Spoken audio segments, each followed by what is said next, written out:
I know you've seen this Russell Westbrook dunk like 402 times, but it's so good, you know you're going to watch it again. Westbrook delivering the dagger and then making sure that, Clint Capella's mom back in Switzerland heard about it. But here's what didn't make the highlight. As incredible as that dunk was, it wasn't exactly the smart play there. The Thunder led by 3 with seconds left. Any high school AAU coach will tell you, you want to draw the foul, you can seal the game at the free throw line. When you go for the dunk instead, you are depending on either making something spectacular, the way Russ did, or depending on a ref to give you a call. They're not always going to do that in the final seconds of a close game. You also, of course, run the risk of someone swatting your shot away completely, perhaps even into the hands of James Harden, who could have tied up the game. But here's the thing. Russell Westbrook, not an AAU coach. Westbrook loves risk, especially if the stakes involve him betting on himself. And in a way, that left-handed fireworks moment last night was a microcosm of the Thunder's young season. We keep sitting up here and talking about how the Thunder are going to have to figure out a way to make this more than just the Russ show, how this is unsustainable. But guess what? This is the Thunder, at least right now. Russ is on pace to set the NBA record for usage rate. And yeah, OKC is hoping Victor Oladipo can contribute more the way he did last night, or that Arvydas Sabonis' kid develops. But the truth is that no matter how smart and creative Billy Donovan is, you can't draw up plays for players you don't have. Instead, the Thunder are going to live and die with the risk of Russ right now. And sometimes it's going to work, and sometimes it's going to be a spectacular failure. So, guys, are you okay with that if you're OKC? I think you have to be, because what you don't want to do is take away who Russ is, who he's been for 9 years, and that's aggressive. He's been having his foot on the throttle for the full game. And that play right there, he was just being aggressive. I mean, going to the basket, that's what you want to do, because the team has to try to foul you. It just happened to be a spectacular play. Whether it was, questionable or not, has to be remain. I don't know. It was Russ being Russ. Right. I mean, he was being aggressive, like Max said. But I don't believe that the cupboard is bare in Oklahoma City. Right. I think they have pretty good players on their team. I mean, Enes Kanter's a walking double-double. Victor Oladipo, you look at him last night, he was fantastic. He's trying to find his way there in Oklahoma City. He can really play. The Sabonis kid is young, but he can play. He can shoot. Steven Adams, guy that can really play. I mean, they're paying money. There's some players in there. I think Russell has to do a better job of trusting some of those players and also just empowering them. Interesting you mentioned that. Guess where the Oklahoma City Thunder rank in terms of passes? Just passes per game. Oh, Last. Last. It gotta ding, be ding, low. ding. Dead last. So that is, you can't empower those guys if the ball's not moving around. And I'm watching Steven Adams, and look, without Durant to stretch out those defenders, that paint is packed. It is. He's not getting the offensive rebounds. He's not getting the room to operate. I don't know what they do, because he was supposed to be the second step behind Russ this this is season. where coaching has to come into play, right? And this is where you have to grab your star player, sit him down, and have him watch film. To have him it has to happen. It has to happen. Russ ain't watching no film, no. That's where coaching has to come in. I know. You have to have him understand how to get these other guys involved so you don't have to do too much. Trust me, it's tough to try to carry a team. When you don't have another superstar like KD, like it's all on you. It's tough. You can't do that for many years. I'm sorry. Russell's going to have to sacrifice. He's going to have to sacrifice some of those assists. And you know what a hockey assist is? The pass before the pass. Right. That's the way he has to play. Empower some of these guys. If you come off a pick and roll, there's no way to get downhill. There's no shot there. Swing it. Right now, the way that he's playing, he's getting big numbers. But what he's doing is either he's shooting the ball or he's the guy making the assist. That's just bad basketball to me. It's frustrating, because there will be times where these guys are not knocking down shots. Right, and you feel like, I got to do it myself. Exactly. The Kobe rule, why would I pass it to someone not as good as me, as Kobe Bryant told us. I mean, not everyone, Chance, has your court vision. The film thing, though, is interesting, because, of course, Russ came out after shoot-around yesterday and said he doesn't watch any film. He plays video games on his phone. I don't know, guys. Anyone who knows even a little bit about how an NBA team works, I don't buy that when they have team film sessions that Billy's letting him up there play on his phone while the rest of the guys are watching film. Well, you don't buy that, right? Well, I take it as he doesn't watch film indivially. Extra film. Yeah, extra film. On his own time. Right. I mean, But Russ likes to exaggerate. And unfortunately, he could be telling the truth. He's a guy who's a high turnover guy, and I think that watching film would benefit that. It would show you really where your guys like to be, where maybe you get in those tight situations and you just kind of throw a pass because you don't have a shot. Watching film will help you with those. Absolutely. Trust me, I know. That's the way that I kind of got better from stumping my head and turning the ball over a lot. So he needs a veteran on that team that will help him, that will teach him and tell him that. Yeah. Or a coach that is going to demand that he continue to do some of those things. Well, I'm sure Billy is trying, although I wouldn't want to be the one personally sitting down Russ and explaining him how he should be playing. But it's part of the job. Let's move on to the Cavs. LeBron sat out his first game of the season last night, resting on the second night of a back-to-back. And, man, people got upset, folks. I don't know if it was the collective feel of a lot of big players sat out last night. Dwight Howard, Anthony Davis were also DMPs. But here's longtime Indianapolis columnist Bob Kravitz from last night. Quote, the wussification of America is complete now. It was bad enough during baseball season when managers started yanking productive starting pitchers after 5 innings, or when relievers hit the 30-pitch mark and broadcasters breathlessly wondered how that reliever might come back the next evening and, do the job he's paid millions to do.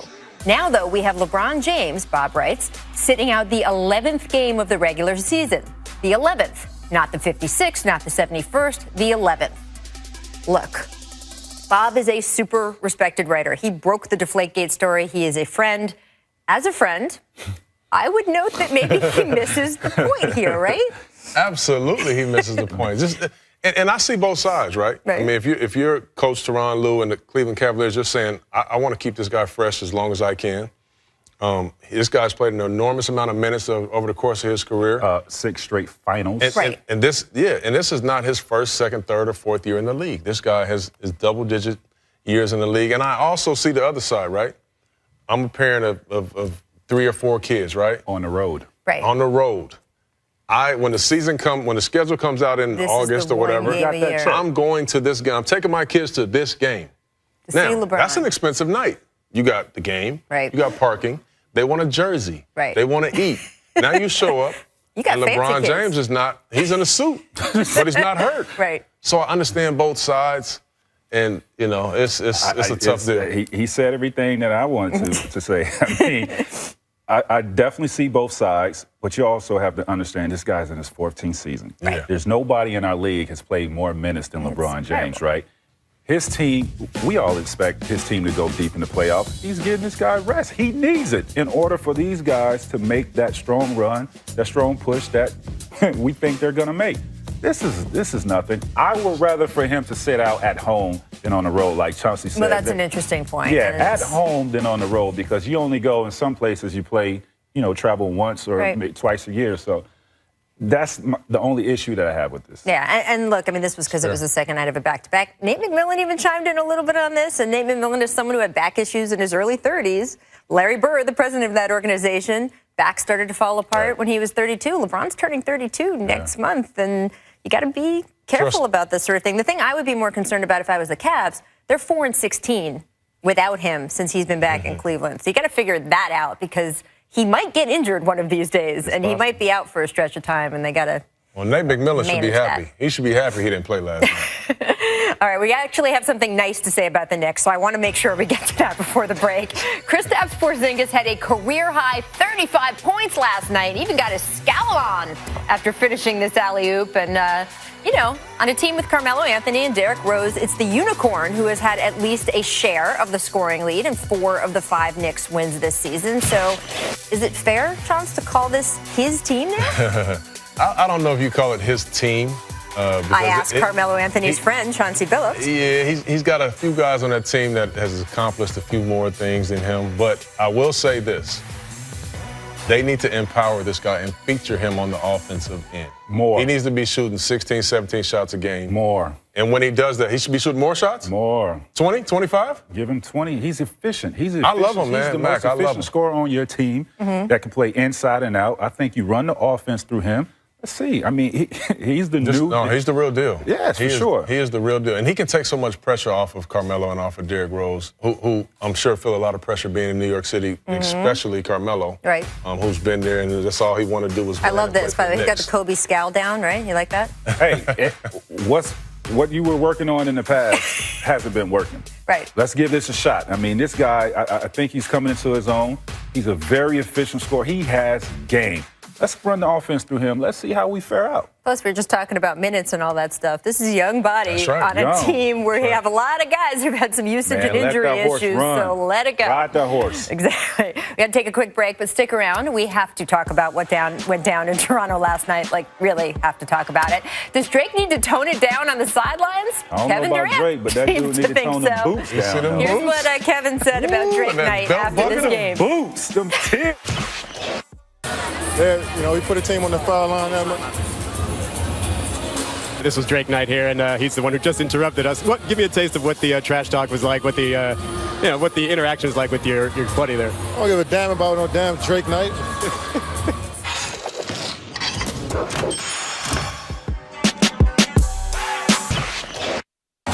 My inspiration is Doris. I think she's a stunning woman, incredible at what she does. I wish she was here tonight, but yeah, just sending all my love to her. I don't know what camera to look at, but blowing a lot of kisses, But yeah, no, I love Doris with all my heart, So hopefully she knows that she's woman crush every day. That's why I wore the shirt. No, dinner at my house anytime, as long as she comes alone, You hear that, Doris? See, I was so with him up until that. He went wild. He's wearing the shirt. I love the shirt. He says something about making her a lovely dinner. But the alone thing, why you got to make it weird, right? Yeah, why you gotta he went left like on that. He crossed the line on that one. That's not a Doris, of course. But I love DB, too. Like, DB, I Who love doesn't DB. Love Doris Burke? That is the greatest shirt of all time. And Doris, much dope. more gracious than me, she tweeted at Drake, dinner is on. So, she's I would have maybe smacked after the last guy. There would have been, anyway. Also, I think Rihanna was there last night. Maybe she just, she didn't notice her at first. I mean, I think they're broken up, but they're on again, off again, and she's a little bit confused that, Doris may be moving in on her man. I don't know. Watch out, DB. That's right. I wouldn't want her mad at me either, so I don't know. Might be a diss record coming out. As fun as this is, we cannot ignore the fact that Drake also talked a lot of smack to the Warriors during the game. Golden State got the last laugh with the win, but my question, Chauncey, is does Drake need to tone it down during these big Raptors games? Remember he had an incident with the Bulls last season, and we heard Kevin Durant before the break. He seemed pretty annoyed with him last night, right? He's a diehard fan, and you have a right to be a fan, but if I'm Kyle Lowry, I'm saying, dude, don't talk stuff to Steph Curry. He's the modern-day Spike I got to Lee. deal with that. Well, that's what he wants to be, right? He wants to be Spike Lee. Talk after the game. Let a sleeping dog sleep. I got to deal with Steph Curry and KD. Yeah.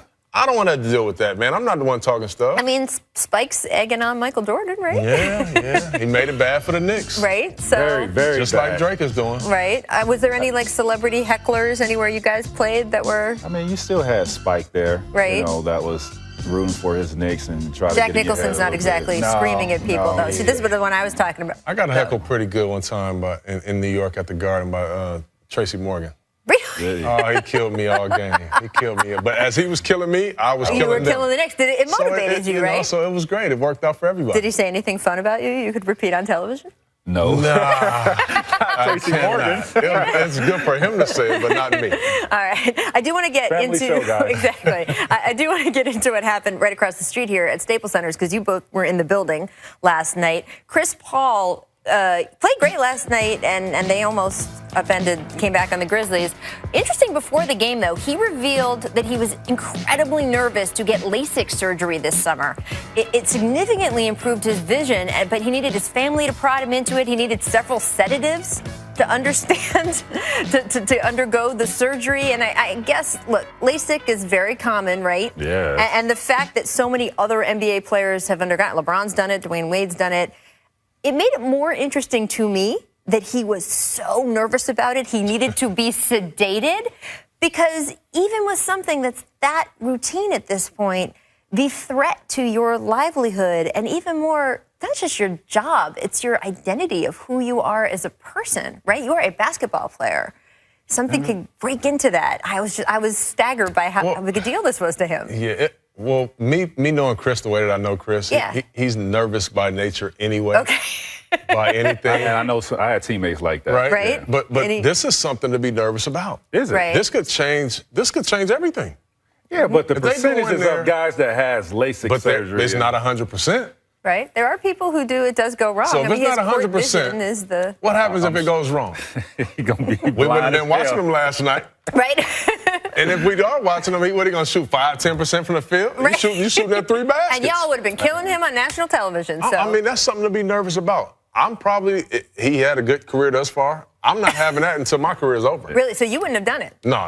Interesting. Not if I'm all right and I'm playing well. Right, I'm not right. going to do it just to make sure I'm seeing during the day, seeing good. Yeah. I wish As long as I can play ball, Yeah. I'll wait till I'm retired. Well, there you go. I don't know. I He don't had it done. It worked out okay, America. We can move on. Oh, And man. Chris Paul does not need to be drugged to undergo any more procedures that we know of. D.C., though, my hometown, things are going from bad to worse.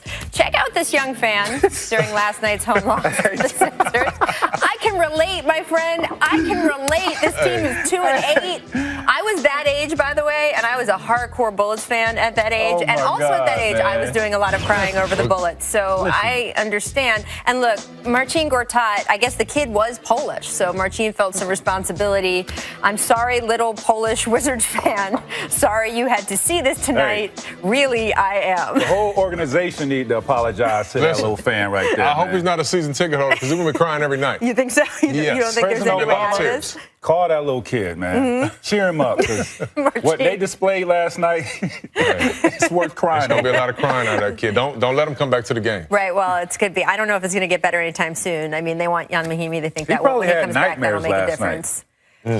Scotty Brooks is Wicked having Wizards. nightmares. Wicked He's Wizards. like, where are the players I was promised? But again, I digress. Still more of The Jump is coming up after this break. We have an outspoken Matt Barnes about the Kings' schedule, and Chauncey is going to be outspoken about that. But first, let's go back to this date in 2002, our distant replay.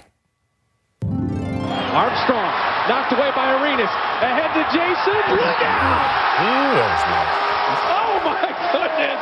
They're standing in the arena on that one.